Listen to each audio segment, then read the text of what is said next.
Item ಯಾವುದೇ ಇರಲಿ try ಮಾಡಿ ಆಚಿ ಚಿಕನ್ ಮಸಾಲಾ. ಆಚಿ ಚಿಕನ್ ಮಸಾಲಾ ಇವತ್ತು ನನಗೆ ಭಾಳ ಸಂತೋಷ ಆಗ್ತಾ ಇದೆ. ಯಾಕೆಂದರೆ ಒಂದು ಕಾಲದಲ್ಲಿ ನಮ್ಮಮ್ಮ ಬಂದು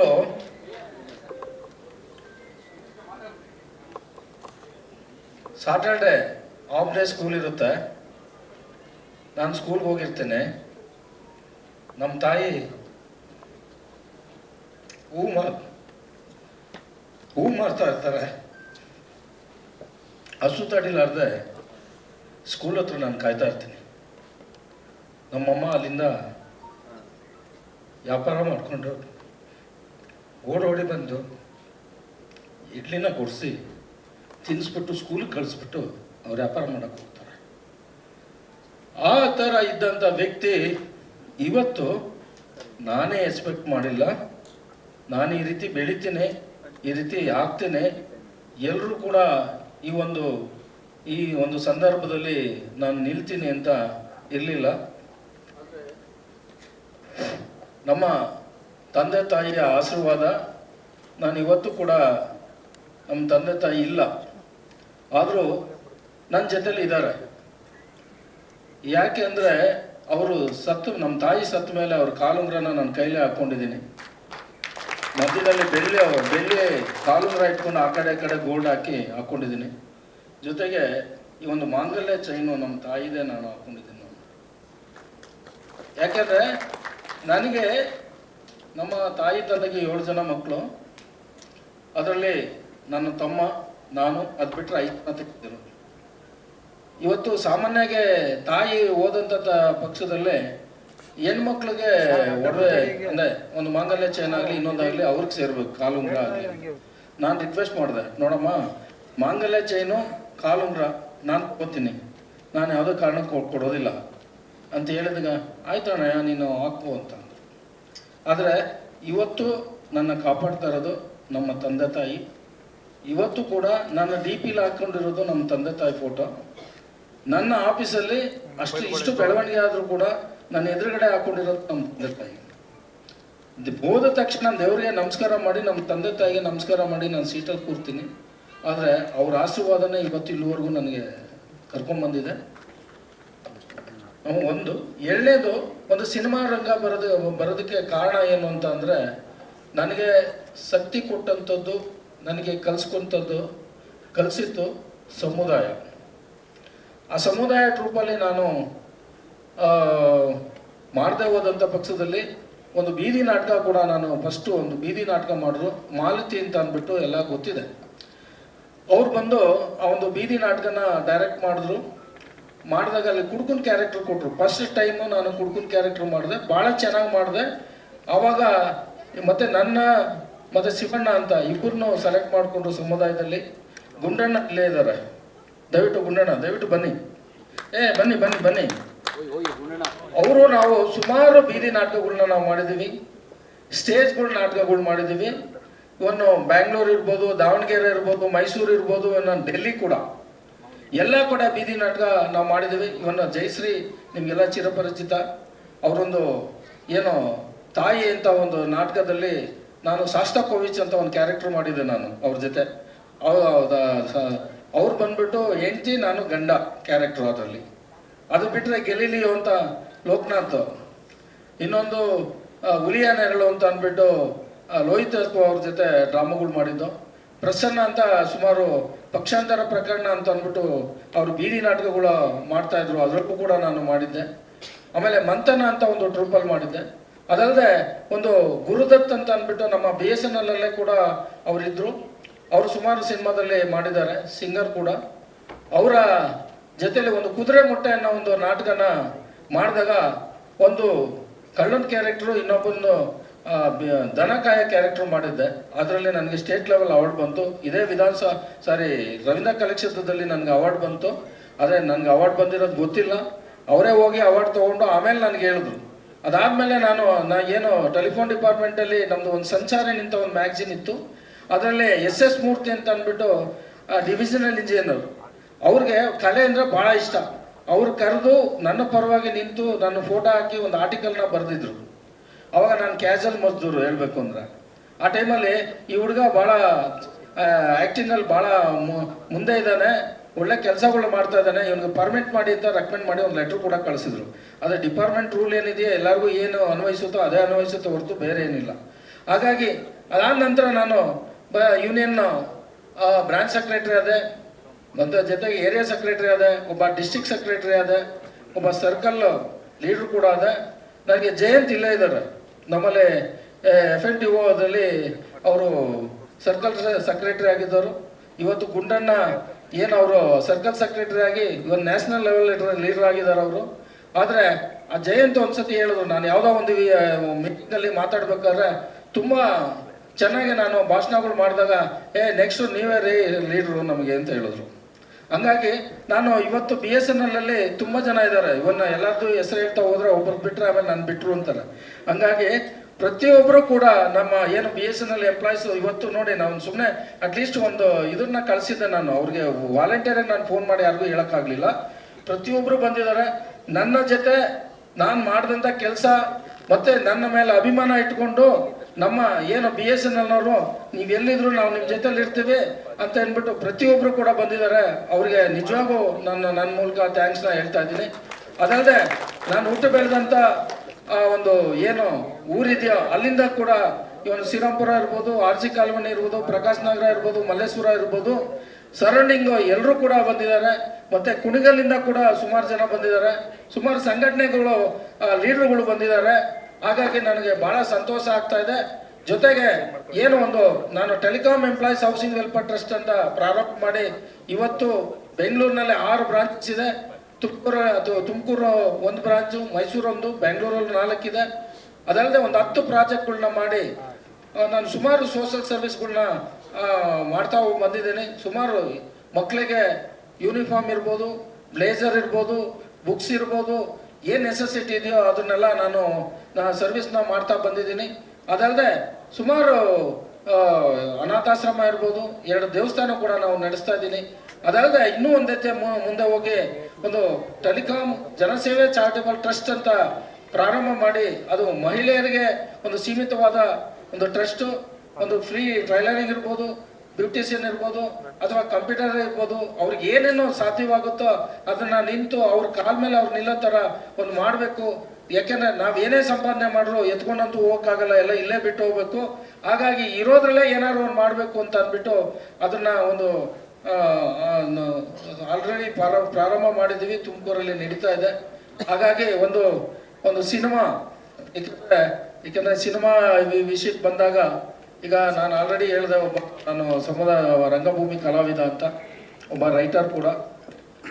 ಜೊತೆಗೆ ನಾನು ಡೈರೆಕ್ಷನ್ ಮಾಡಬೇಕು ಅಂತಂದು ನಾನು ಪ್ರಯತ್ನ ಮಾಡಿ ಕೊನೆಗೆ ನನ್ನ ಬ್ಯುಸಿ ಶೆಡ್ಯೂಲಲ್ಲಿ ನಾನು ಅದಕ್ಕೆಲ್ಲ ಕೈ ಹಾಕೋಕ್ಕಾಗಲ್ಲ ಅಂದ್ಬಿಟ್ಟು ನಾನು ಬೆಸ್ಟು ಯಾರನ್ನ ಸೆಲೆಕ್ಟ್ ಮಾಡಿದ್ರೆ ಒಳ್ಳೇದು ಅಂತ ಅಂದಾಗ ನಾನು ಯಾವುದೋ ಒಂದು ಮೂಮೆಂಟ್ಸಲ್ಲಿ ನಾನು ರವೀಂದ್ರ ಕಲಾಕ್ಷೇತ್ರದಲ್ಲಿ ನನಗೆ ಗೆಸ್ಟಾಗಿ ಕರೆದಿದ್ರು. ಆ ಟೈಮಲ್ಲಿ ಸಾಯಿ ಪ್ರಕಾಶ್ ಅವರು ಕೂಡ ಗೆಸ್ಟಾಗಿ ಬಂದಿದ್ರು. ಏನೋ ನನ್ನ ಅದೃಷ್ಟಕ್ಕೆ ಅವ್ರು ನನ್ನ ಪಕ್ಕದಲ್ಲೇ ಕೂತಿದ್ರಲ್ಲಿ. ಆವಾಗ ಮನಸ್ಸು ತಡಿತಾ ಇಲ್ಲ, ಹೆಂಗೆ ಕೇಳಿ ಅಲ್ಲ, ಸೀನಿಯರ್ ಡೈರೆಕ್ಟ್ರು 105 ಸಿನಿಮಾ ಮಾಡಿದ್ದಾರೆ, ಅವ್ರ ಹತ್ರ ಹೆಂಗಪ್ಪ ಮಾತಾಡೋದು? ನಿಜವಾಗೂ ಅವ್ರ ಹತ್ರ ಸುಮ್ಮನೆ ಸರ್ ಹಿಂಗಿದೆ, ಒಂದು 10 ನಿಮಿಷ ಮಾತಾಡ್ಬೇಕು ನಿಮ್ಮ ಹತ್ರ, ಹೊರಗಡೆ ಸಿಗೋಕ್ಕಾಗತ್ತಾ? ಅದಕ್ಕೇನಂತ ಬರ್ತೀನಿ ಅಂದರು, ಎಷ್ಟು ಸಿಂಪಲ್ಲಾಗಿ. ಆಮೇಲೆ ಸರ್ ಕ್ಯಾಪಿಟಲ್ ಹೋಟೆಲ್ಗೆ ಬಂದರೆ ಅಲ್ಲಿ ಏನೋ ಡಿಸ್ಕಸ್ ಮಾಡ್ಬೋದು ಸರ್. ಬಂದರು ಅವರು, ನಾನು ಅಲ್ಲಿ ಹೋಗಿ ವೆಯ್ಟ್ ಮಾಡ್ತಿದ್ರೆ ಪಾಪ ಬಂದರು. ಬಂದಮೇಲೆ ನಾನು ಈ ಒಂದು ಕಾಮನ್ ಮ್ಯಾನು, ಅಂದರೆ ನಾನೇ CM ಅಂತ ಇದ್ದಿತ್ತು ಮುಂಚೆ, ಈಗ ಅದನ್ನು ಕಾಮನ್ ಮ್ಯಾನ್ ಅಂತ ಏನು ಟೈಟಲ್ಲು ಮಾಡಿದ್ದೀವೋ ಆ ಒಂದು ಇದನ್ನು ನಾನು ಹೇಳಿದೆ, ಸರ್ ಈ ಥರ ಇದೆ ಅಂತ ಅಂದ್ಬಿಟ್ಟು. ಅವರು ಇಲ್ಲ ಚೆನ್ನಾಗಿದೆಯಲ್ಲ, ಲೈನ್ ಚೆನ್ನಾಗಿದೆ, ಮಾಡ್ಬೋದು ಅಂತ. ಅದಾದ ನಂತರ ನನಗೆ ಹೇಳಿದ್ರು, ಇಲ್ಲ ಸಿನಿಮಾ ನಾನು ಮಾಡ್ತಾಯಿದ್ದೀನಿ, ಸಾಯಿ ಪ್ರಕಾಶ್ ಸರ್ ಮಾಡ್ಕೊಂಡು.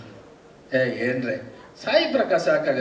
ಅಲ್ಲ, ಅವರು ಎಲ್ಲ ಓಲ್ಡ್ ಸ್ಟೈಲೇ ಮಾಡ್ತಾರ್ರಿ, ಅವ್ರ ಕೈಲಿ ಎಲ್ಲ ಆಗುತ್ತೆ, ಯಾಕೆ ಅವ್ರ ಹತ್ರ ಹೋದ್ರ ಅಂತ. ಕೊನೆಗೆ ನಾವೊಂದು ಚಾಲೆಂಜಾಗಿ ತೊಗೊಂಡು, ಯಾಕಂದರೆ ಎಲ್ಲ ಓಲ್ಡ್ ಸ್ಟೈಲ್ ಅಂದರೆ ಏನು, ಹುಟ್ಟಿದ ತಕ್ಷಣ ಬೆಳೀತಾ ಏನಾಗ್ತಾರೆ, ಓಲ್ಡೇ ಆಗ್ತಾರೆ ಹೊರ್ತು ನ್ಯೂ ಯಾರು ಆಗಲ್ಲ. ಖಂಡಿತ ಆಗ್ತಾರ? ಯಾರು ಮಕ್ಕಳಾಗ್ತಾರ? ಖಂಡಿತ ಇಲ್ಲ. ಅವರ ಬುದ್ಧಿವಂತಿಕೆ, ಅವರ ಕೆಲಸ, ಅವರ ಒಂದು ಎಕ್ಸ್ಪೀರಿಯೆನ್ಸು, ಸಣ್ಣ ಮಕ್ಕಳು, ಚಿಕ್ಕ ಪುಟ್ಟ ಮಕ್ಕಳು, ಸಣ್ಣ ಒಂದು ಇದು ಅವ್ರಿಗೆ ಯಾರಿಗೂ ಬರೋದಿಲ್ಲ. ಯಾಕೆಂದರೆ ಅವ್ರಿಗೆ ಎಲ್ಲ ಥರ ಅನುಭವ ಇರುತ್ತೆ, ಎಲ್ಲ ಥರ ಸಿನಿಮಾ ಮಾಡಿರ್ತಾರೆ. ಹಂಗಾಗಿ ನಾನೊಂದು ಚಾಲೆಂಜಿಗಾಗಿ ತೊಗೊಂಡು ಅವ್ರನ್ನೇ ಇಟ್ಕೊಂಡು ಇವತ್ತಿನ ಯಂಗ್ಸ್ಟಾರ್ಗೆ ನಾವು ಅದನ್ನು ಪ್ರೂವ್ ಮಾಡಿ ತೋರಿಸ್ಬೇಕು ಅಂತ ಅಂದ್ಬಿಟ್ಟು ಈಗ ಸಿನಿಮಾ ಮಾಡಿದ್ದೀವಿ ಕಾಮನ್ ಮ್ಯಾನ್ ಅಂತ. ಈಗ ಪ್ರತಿ ಇಲ್ಲಿ ಸುಮಾರು ನಮ್ಮಲ್ಲಿ ಥೀಮ್ ಚೆನ್ನಾಗಿದೆ. ಥೀಮ್ ಏನು ಅಂದರೆ ಇವತ್ತು ಏನಾಗ್ತಾ ಇದೆ ಅಂದರೆ ಯಾವುದೋ ಒಂದು MLA ಆಗಬೇಕಾದ್ರೂ, ಮಿನಿಸ್ಟರ್ ಆಗಬೇಕಾದ್ರೂ, ಚೀಫ್ ಮಿನಿಸ್ಟರ್ ಆಗಬೇಕಾದ್ರೂ ವಿತೌಟ್ ಎಲೆಕ್ಷನ್ ಮಾಡೋಕ್ಕಾಗಲ್ಲ. ಆದರೆ ನನ್ನ ಕಥೆಯಲ್ಲಿ ವಿತೌಟ್ ಎಲೆಕ್ಷನ್ನು ಒಂದು ಸರ್ಕಾರದ ಮೇಲೆ ಪ್ರೆಷರ್ ತೊಗೊಂಬಂದು ಅವನು ಹೆಂಗೆ ಚೀಫ್ ಮಿನಿಸ್ಟರ್ ಆಗ್ತಾನೆ, ಆದಮೇಲೆ ಏನು ಮಾಡ್ತಾನೆ, ಇದು ಥೀಮ್. ಇದನ್ನ ಇಟ್ಕೊಂಡು ನಾವು ಮಾಡಿದ್ದೇವೆ. ಇವತ್ತು ವಿಜಯ್ ಇರ್ಬೋದು, ಇವತ್ತು ಪವಾಡನೆ ಮಾಡಿದ್ರು ತಮಿಳ್ನಾಡಲ್ಲಿ, ಇವತ್ತು ಇಲ್ಲಿ ಕೂಡ ಇವನ DK ಶಿವಕುಮಾರ್ ಇವತ್ತು ಚೀಫ್ ಮಿನಿಸ್ಟರ್ ಆಗಿದ್ದಾರೆ. ಅವ್ರು ಎಷ್ಟು ಸ್ಟ್ರಗಲ್ ಮಾಡಿದ್ರು, ಎಷ್ಟು ಅಡೆತಡೆಗಳಾಯಿತು. ಆದರೆ ನಮ್ಮ ಹೀರೋ ಗೌರಿಶಂಕರ್ ಅವ್ರು ಯಾವ ರೀತಿ CM ಆಗ್ತಾರೆ, ಯಾವ ರೀತಿ ಉಳಿಸ್ಕೋತಾರೆ ಅನ್ನೋದು ಇದರಲ್ಲಿ ಇದೆ.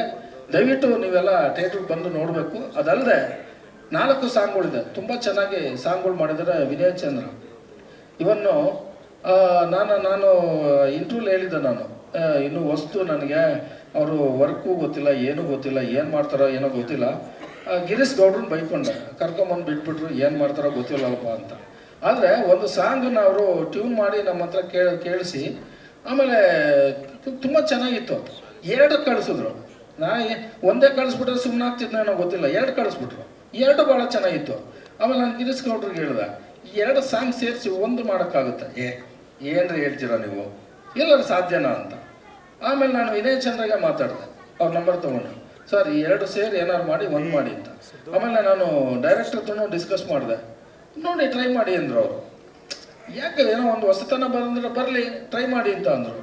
ಆಮೇಲೆ ನಾವು ಅದನ್ನು ಮಾಡಿದಾಗ ಎಷ್ಟು ಚೆನ್ನಾಗಿ ಬಂತು ಸರ್. ಅದು 2 ಸೇರಿ ಒಂದು ಸಾಂಗ್ ಭಾಳ ಚೆನ್ನಾಗಿ ಬಂತು, ಆಯಿತಾ. ಅದಲ್ಲದೆ ಆ ಸಾಂಗ್ನ ಬಂದು ಇವರು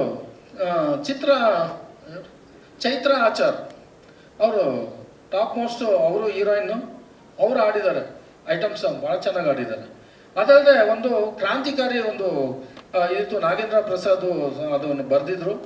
ಅದನ್ನು ಈ ಕೈಲಾಸ್ ಕೇರು ಕೈಲಿ ಆಡಿಸ್ತಾವೆ ನಾವು, ಭಾಳ ಚೆನ್ನಾಗಿ ಆಡಿದ್ರು. ಅವ್ರು ಎಷ್ಟು ಅದರಲ್ಲಿ ಇನ್ವಾಲ್ವ್ ಆಗಿ ಆಡಿದ್ರು ಅಂದರೆ, ಯಾಕೆಂದ್ರೆ ನಾನು ಬಾಂಬೆಗೆ ಹೋಗಿದ್ದೆ ಆಡಿಸ್ಬೇಕು ಅಂದ್ರೆ, ನಾನು ವಿನಯ್ ಚಂದ್ರನೇ ಹೋಗಿದ್ದಿತ್ತು. ತುಂಬ ಚೆನ್ನಾಗಿ ಅವರು ಇಂಪ್ರೆಸ್ ಮಾಡಿ ಅವರು ಫುಲ್ಲು ಅದರಲ್ಲಿ ಇನ್ವಾಲ್ವ್ ಆಗಿ ಆಡಿದ್ರು, ಭಾಳ ಚೆನ್ನಾಗಿ ಆಡಿದ್ರು. ಅದಲ್ಲದೆ ಇನ್ನೊಂದು ಏನೋ ಡ್ಯುಯೇಟ್ ಸಾಂಗು ಜಾವೇದ್ ಅಲಿ ಕೈಲಿ ಅದನ್ನು ಆಡಿಸ್ತೇವೆ ನಾವು. ಅದು ಮತ್ತೆ ಇನ್ನೊಂದು ಸಾಂಗ್ ಬಂದು ಬಾಬು ಸೈಕಲ್ ಅವರು ತುಂಬ ಚೆನ್ನಾಗಿ ಆಡಿದ್ದಾರೆ. 4 ಸಾಂಗು ಭಾಳ ಚೆನ್ನಾಗಿ ಬಂದಿದೆ. ಕೋರಿಯೋಗ್ರಾಫರ್ ಬಂದು ಯಾರು ಮುರಳಿ, ಮೋಹನ್ ಮತ್ತು ಮದನರಿ ತುಂಬ ಚೆನ್ನಾಗಿ ಅವರು ಕೋರಿಯೋಗ್ರಾಫರ್ನ ಮಾಡಿದ್ದಾರೆ. ಇವರು ಫೈಟ್ ಬಂದು ಥ್ರಿಲ್ಲರ್ ಮಂಜು, ಎಲ್ಲರಿಗೂ ಗೊತ್ತೇ ಇದೆ, ಭಾಳ ಚೆನ್ನಾಗಿ ಫೈಟ್ಗಳನ್ನ ಮಾಡಿಕೊಟ್ಟಿದ್ದಾರೆ. ಟೋಟಲಿ ಸಿನಿಮಾ ಭಾಳ ಚೆನ್ನಾಗಿ ಬಂದಿದೆ. ಯಾಕಂದರೆ ಇವತ್ತು ನಾವು ಅಡುಗೆ ಮಾಡಿದಂಥದ್ದು ನಮ್ಗೆ ಇಷ್ಟ ಆದರೆ ಮತ್ತೆ ಬೇರೆಯವ್ರಿಗೆ ಹೇಳೋದೆ, ನಾನು ಚೆನ್ನಾಗಿದೆಯಪ್ಪ ನೀನು ಹೋಗಿ ಊಟ ಮಾಡ್ಬೋದು ಅಂತ. ನನಗೆ ಚೆನ್ನಾಗಿಲ್ಲ ಅಂದರೆ ನಾನು ಬೇರೆ ಯಾರಿಗೂ ಹೇಳೋಕ್ಕಾಗಲ್ಲ. ಯಾಕೆಂದರೆ ನಾನು ಸುಮ್ಮನೆ ಹೊಗಳ್ಕೊಂಡು ನಾಳೆ ಏನೋ ಇಲ್ಲ, ಅದು ನಾನು ಹೇಳಿದ ಪ್ರಕಾರ ಇಲ್ಲ ಅಂದಾಗ ಏನಾಗಲ್ಲ ನೋಡ್ರಿ ಏನೂ ಇಲ್ಲ ಅಂತ, ಆ ಥರ ಏನಿಲ್ಲ, ಎಲ್ಲನೂ ಇದೆ.